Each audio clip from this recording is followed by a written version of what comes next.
I recently saw a political cartoon that depicted President John F. Kennedy side by side with President Barack Obama.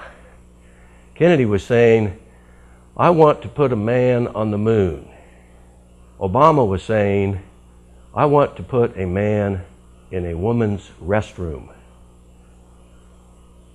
Let's look at recent events surrounding this red-hot issue of so-called transgendered rights from a Bible perspective. The United States Department of Justice, commonly called the DOJ, is a massive bureaucracy.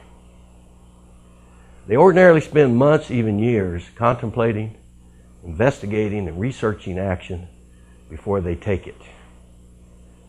Their organization chart is multi-layered, with career employees doing most of the real work while the higher-ups respond to political winds. Rarely do those litigating with the DOJ see the high-level political appointees, and direct involvement by the Attorney General herself is extremely rare. Yet on a recent day this month, the DOJ managed to prepare and file a federal lawsuit faster than some people can make a peanut butter and jelly sandwich. And Attorney General Lynch herself hosted a speedy, quick press conference moments later. And all of this extraordinary and ferocious activity was for what, you ask? Trannies. On top of all that, this country's pervert-in-chief, that is to say President Obama, in cohort with some of his top political appointments in the United States Department of Education and the DOJ, recently issued an executive edict that all public schools in this doomed nation must have tranny bathrooms. Specifically, said Obama, public school students who were born male and who, for whatever reason they might have, or for no reason at all, decide they want to identify as female, must have access to a female bathroom, and vice versa.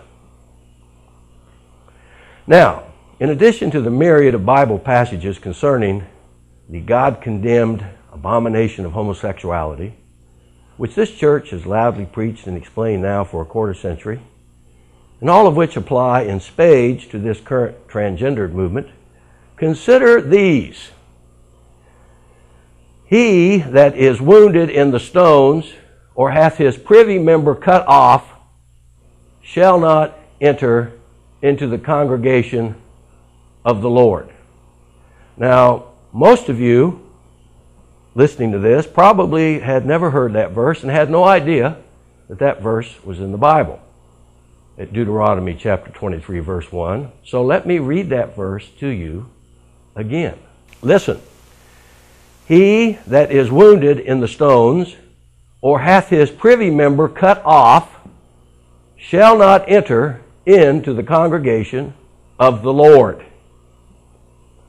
Now let me read a few additional passages that might shed some light on this tranny issue. For thou hast possessed my reins.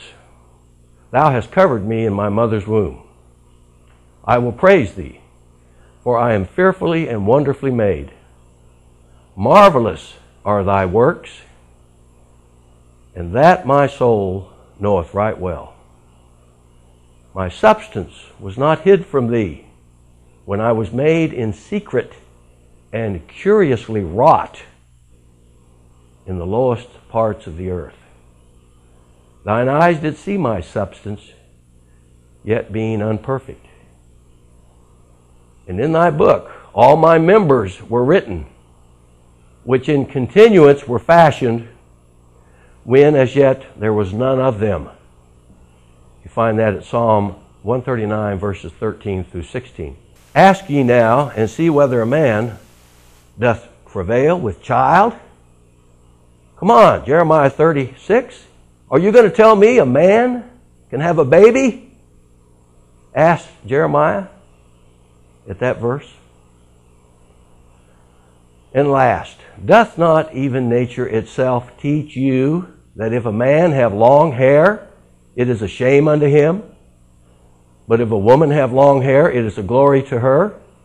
For her hair is given her for a covering. And that's 1 Corinthians chapter 11, verses 14 and 15. Now, going back to that first Bible verse that I mentioned above from Deuteronomy that I read to you twice, that talks about his privy member being cut off, that describes intentional and purposeful man-caused mutilation, as opposed to some accidental injury, let's say. Now, this type of surgery is precisely what is happening in America today. It's part of this tranny movement. It was a very ancient practice for parents in the East, such as modern-day China and so on, by various acts and methods to mutilate their children. That's what this country's doing. Those societies were godless, and the Lord's people were and are warned against such behavior. That this country is now knee-deep in such grotesque perversion is simply more evidence of her ongoing and unavoidable destruction at the hands of an angry God. America, my friends, is doomed. God hates trannies. And watch for our new sign that has been pressed upon us by your actions. God hates tranny bathrooms. Amen. For more good Bible preaching, go to GodHatesFags.com. To find out why your nation is doomed, go to GodHatesTheWorld.com. For news, parodies, and documentaries about our doctrine, go to SignMovies.com. For news on the pedophile rape machine called Catholicism, go to PriestRapeBoys.com. For more on the pure heresy and idolatry called Islam, go to GodHatesIslam.com. To see the mask peeled off the fag juggernaut, go to GodHatesTheMedia.com. And for WBC blogs, go to blogs.sparenot.com.